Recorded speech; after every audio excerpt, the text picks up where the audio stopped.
దానియేలు 7వ అధ్యాయం. బబులోను రాజు బెల్షస్సరు యొక్క పరిపాలనలో మొదటి సంవత్సరమున దానియేలునకు దర్శనములు కలిగెను. అతడు తన పడక మీద పరుండి ఒక కల కని ఆ కల సంగతిని సంక్షేపముగా వివరించి వ్రాసెను. దానియేలు వివరించి చెప్పినదేమనగా, రాత్రి అందు దర్శనములు కలిగినప్పుడు నేను తేరి చూచుచుండగా ఆకాశపు నలుదిక్కుల నుండి సముద్రము మీద గాలి విసురుట నాకు కనబడెను. అప్పుడు 4 మిక్కిలి గొప్ప జంతువులు మహాసముద్రములో నుండి పైకెక్కెను.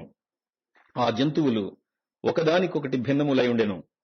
మొదటిది సింహమును పోలినది గాని దానికి పక్షిరాజు రెక్కల వంటి రెక్కలుండెను. నేను చూచుచుండగా దాని రెక్కలు తీయబడినవి గనుక మనుష్యుని వలె అది పాదములు పెట్టుకుని నేలపైన నిలువబడెను. మరియు మానవ మనస్సు వంటి మనస్సు దానికి ఇయ్యబడెను. రెండవ జంతువు ఎలుగుబంటిని పోలినది. అది ఒక పార్శ్వం మీద పండుకుని తన నోట పండ్ల మధ్య 3 ప్రక్కటెముకలను పట్టుకునినది. కొందరు లెమ్ము, విస్తారముగా మాంసము భక్షించుము అని దానితో చెప్పిరి. అటు పిమ్మట చిరుత పులిని పోలిన మరి ఒక జంతువును చూచితిని. దాని వీపున పక్షి రెక్కల వంటి 4 రెక్కలుండెను. దానికి 4 తలలుండెను. దానికి ఆధిపత్యమియ్యబడెను. పిమ్మట రాత్రి అందు నాకు దర్శనములు కలిగినప్పుడు నేను చూచుచుండగా ఘోరమును భయంకరమునగు 4వ జంతువు ఒకటి కనబడెను. అది తనకు ముందుగా నుండిన ఇతర జంతువులకు భిన్నమైనది. అది మహాబల మహాత్యములు గలది. దానికి పెద్ద ఇనుప దంతములను 10 కొమ్ములు ఉండెను. అది సమస్తమును భక్షించుచు తుత్తినీయులుగా చేయుచు మిగిలిన దానిని కాళ్ల క్రింద అణగదొరుకుచుండెను. నేను ఈ కొమ్ములను కనిపెట్టగా ఒక చిన్న కొమ్ము వాటి మధ్యను లేచెను. దానికి స్థలమిచ్చుటకై ఆ కొమ్ములలో 3 పెరికి వేయబడినవి. ఈ కొమ్మునకు మానవుల కన్నుల వంటి కన్నులను గర్వముగా మాటలాడు నోరును ఉండెను. ఇంకా సింహాసనములను వేయుట చూచితిని.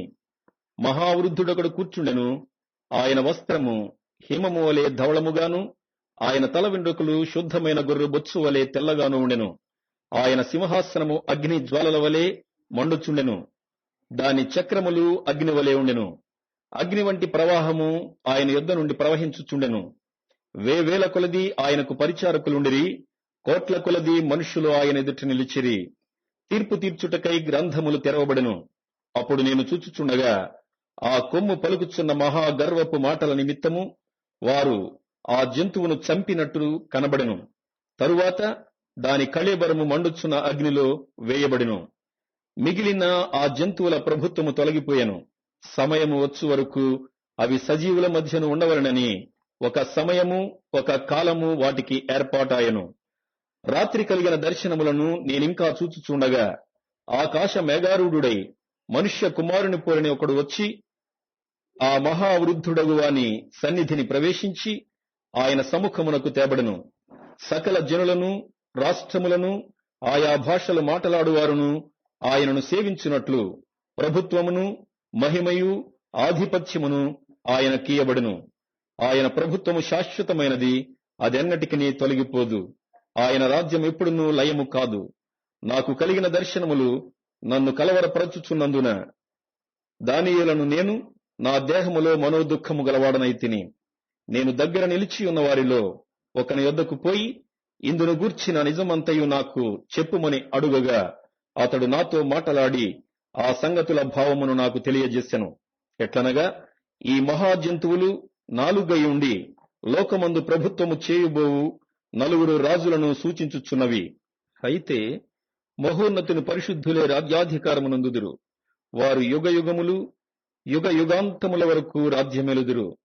ఇనప దంతములను ఇత్తడి గోళ్లను గల ఆ 4వ జంతువు సంగతి ఏమైనదని నేను తెలుసుకొనగోరితిని. అది ఎన్నటికీ భిన్నమును మిగుల భయంకరమునై సమస్తమును పగలగొట్టుచు మ్రింగుచు మిగిలిన దానిని కాళ్ల క్రింద అణగదొరుకుచుండెను. మరియు దాని తలపైనున్న 10 కొమ్ముల సంగతియు వాటి మధ్య నుండి పెరిగి 3 కొమ్ములను కొట్టివేసి కన్నులను గర్వముగా మాటలాడు నోరును గల ఆ వేరగు కొమ్ము సంగతియు, అనగా దాని కడమ కొమ్ముల కంటే బలము కలిగిన ఆ కొమ్ము సంగతియు విచారించి తిని.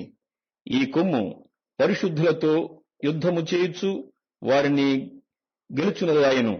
ఆ మహావృద్ధుడు వచ్చి మహోన్నతుని పరిశుద్ధుల విషయములో తీర్పు తీర్చు వరకు అలాగు జరుగును గాని సమయము వచ్చినప్పుడు ఆ పరిశుద్ధులు రాజ్యము నేలుదురను సంగతి నేను గ్రహించి తిని. నేనడిగిన దానికి ఆ పరిచారకుడు ఇలాగున చెప్పెను, ఆ 4వ జంతువు లోకములో తక్కిన ఆ 3 రాజ్యములకు భిన్నమగు 4వ రాజ్యమును సూచించుచున్నది. అది సమస్తమును అణగద్రొక్కుచు పగులగొట్టుచు లోకమంతయు భక్షించును. ఆ 10 కొమ్ములు ఆ రాజ్యము నుండి పుట్టబో 10 మంది రాజులను సూచించుచున్నవి. కడపట ముందుగా ఉన్న రాజులకు భిన్నమగు మరి ఒక రాజు పుట్టి ఆ 3 రాజులను పడద్రోయును. ఆ రాజు మహోన్నతునికి విరోధముగా మాటలాడుచు మహోన్నతుని భక్తులను నలుగుగొట్టును. అతడు పండుగ కాలములను న్యాయ పద్ధతులను నివారణ చేయబూనుకొనును. వారు ఒక కాలములు అర్ధకాలము అతని వశమున నుంచబడుదురు. అతని అధికారము నశింపచేయుటకును నిర్మూలము చేయుటకును తీర్పు విధింపబడిను గనుక అది కొట్టివేయబడును. ఆకాశమంతటి క్రిందనున్న రాజ్యమును అధికారమును రాజ్య మహాత్మ్యమును మహోన్నతుని పరిశుద్ధులకు చెందును. ఆయన రాజ్యము నిత్యము నిలుచును. అధికారులందరూ దానికి దాసులై విధేయులగుదురు.